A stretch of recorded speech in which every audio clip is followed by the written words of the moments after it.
नमस्कार मित्रों, स्वागत है आपका न्यूज़ 24 प्राइम के टॉक शो अश्विनी सीज में। मित्रों, आज चर्चा करेंगे मध्यम वर्ग को लेके जो मेरी सोच है वो भाजपा की पॉलिसी क्या है। क्योंकि आए दिन गैस, पेट्रोल, बिजली जो मध्यम वर्ग से संबंधित आवश्यक वस्तुएं हैं उन पे भाजपा सरकार आए दिन दर बढ़ाती चली जा रही है। कहने को तो पेट्रोल डीरेगुलेट हो गया है, कंपनियां वैश्विक मार्केट के हिसाब से रेटों का निर्धारण कर रही हैं, परंतु जो टैक्सेशन की मांग है 30-31 रुपये लीटर का पेट्रोल है, जिस पे 38 रुपये करीब 36-38 रुपये स्टेट सरकार चार्ज ले रही है, 16-17 रुपये केंद्र सरकार ले रही है, 6-6.25 रुपये रिटेलर ले रहा है, पेट्रोल पंप वाला ले रहा है। अल्टीमेट इस तरीके की पॉलिसी से भाजपा मध्यम वर्ग के बारे में क्या मैसेज देती है, हम आप आज इस पर चर्चा करेंगे। मित्रों, जहाँ तक मैं समझता हूँ कि 52 से 57% का जो ये मध्यम वर्ग है, इसमें जो एक्चुअल मिडिल क्लास है वो करीब 10 से 12 करोड़ का है। बाकी निम्न वर्ग है जो बीपीएल से थोड़ा ऊंचा है, लेकिन मिडिल और अपर मिडिल के बीच का है।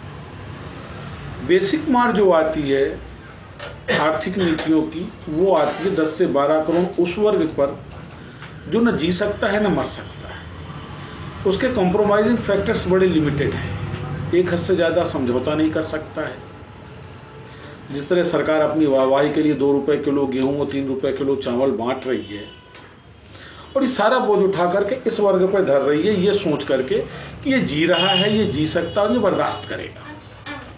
अच्छा, विरोध भी इसी वर्ग का है, क्योंकि इस वर्ग के पास आवश्यकताएं देखते हुए स्रोत बड़े सीमित हैं।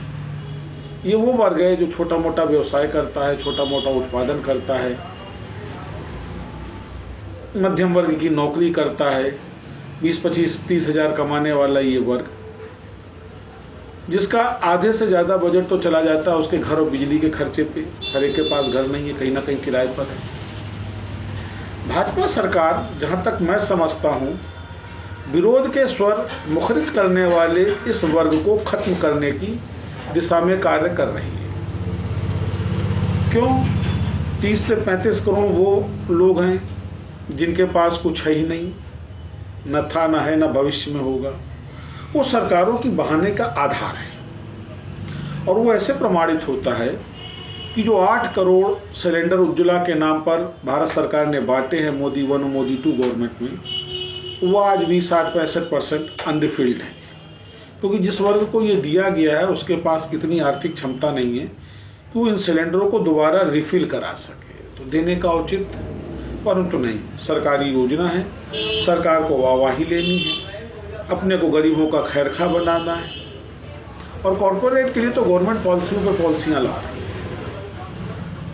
बड़ा अचंभा लगता है कि हिंदुस्तान की वो लोकतांत्रिक जन कल्याणकारी सरकार जो अपने जन कल्याणकारी होने का दावा भरती है, पूर्ववर्ती सरकार की भी कमोबेश यही स्थिति थी और वर्तमान सरकार की, उसके पास वास्तव में जो 52 से 57% का जो मध्यम वर्ग है उसके लिए आज तक कोई योजना न थी, न है और न भविष्य में लगता है आएगी। हाँ, एक काम जरूर होगा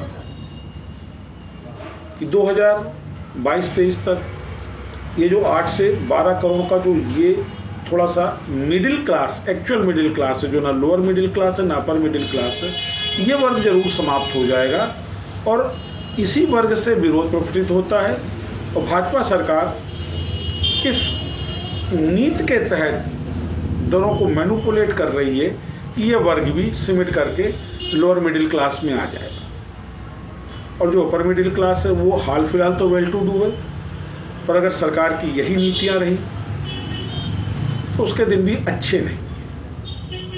सरकार कुछ भी कहे हम इंफ्रास्ट्रक्चर पे खर्च कर रहे हैं, बड़ी अच्छी बात है, लेकिन सोचने वाली बात है कि जिस देश में, जिस समाज में 52 से 57% आदमी जीने की जद्दोजहद में डेली मर रहा है, वहाँ ऐसे विकास का क्या औचित्य। आप वैश्विक स्तर पर तो अपनी वाहवाही कर सकते हैं, लेकिन आंतरिक स्तर पर और इस तरीके से जैसे कि पिछले 15 दिनों में 2 बार गैस के दामों में वृद्धि हुई, पिछले 5 महीने में 3-4 बार पेट्रोल बढ़ा, बेइंतहा बढ़ा। मैं आज नेशनल चैनल देख रहा था कि 2020 के सापेक्ष 2021 में यानी एक साल के अंदर में 17.80 रुपये की वृद्धि की गई है पेट्रोल और पेट्रो प्रोडक्ट्स में। ये कहीं ना कहीं गंभीर है और ये कहीं ना कहीं मध्यम वर्ग को क्रश करने की एक नीति है। आने वाले समय में 8 से 12 करोड़ की आबादी निम्न मध्यम वर्ग या गरीबी के रेखा पर आ जाएगी और उसका श्रेय भाजपा शासन की नीतियों को जाता है, आर्थिक नीतियों को। सोचने वाली बात है कि 6.8% का फिजिकल डेफिसिट लेकर के कौन सी इकोनॉमी सर्वाइव करी है। मैं नहीं समझ पाता हूँ भाजपा के उन तर्कों को जो स्टैटिस्टिकल डाटा के बेस पर ये देते हैं कि क्या भारत के नीति आयोग के तथाकथित विद्वान अर्थशास्त्री ये बताएंगे कि 6.8% की डेफिसिट पर ये किस तरह इकोनॉमी सेव करेंगे। गबन घोटालों की कमी नहीं है।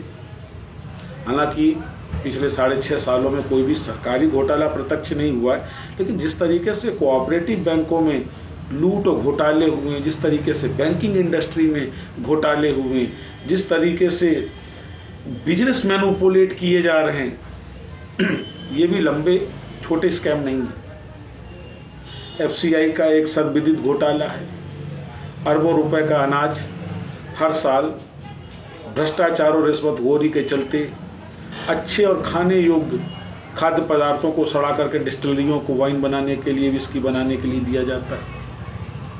तो ये बड़ी गंभीर स्थितियां हैं, खास करके भारत जैसे उस लोकतांत्रिक व्यवस्था के लिए जो अपने को दुनिया का सबसे बड़ा लोकतंत्र कहता है। ये चेतावनी है आने वाले समय के लिए। और एक और बात गौर करने की है कि जो दर ये सरकार बढ़ा रही है ये आने वाले समय में कम नहीं होंगे। इसके बाद खुदा ना खास्ता एक तो भी कोई दूर दूर तक चांस नहीं दिख रहे हैं। जिस तरीके से कांग्रेस या विपक्ष अपने नेतृत्व को बदलने के लिए तत्पर नहीं है, मुद्दों की राजनीति नहीं कर रही है, आने वाले समय में जो भी सरकार, यदि भाजपा बदलती है, कोई सरकार आती है, तो आप निश्चय जान लीजिए वो 100 रुपये का पेट्रोल कभी भी 99 पैसे नहीं करेगी, बल्कि और बढ़ाएगी। और इसका श्रेय कहीं ना कहीं भाजपा सरकार को जाएगा, जिसने पेट्रो प्रोडक्ट्स को अपनी आय का सबसे सरल और सुलभ स्रोत माना है और उसके लिए दोहन का सबसे सुलभ साधन है मध्यम वर्ग। आप हमारा चैनल सब्सक्राइब करें और हमें लाइक करें। नमस्कार।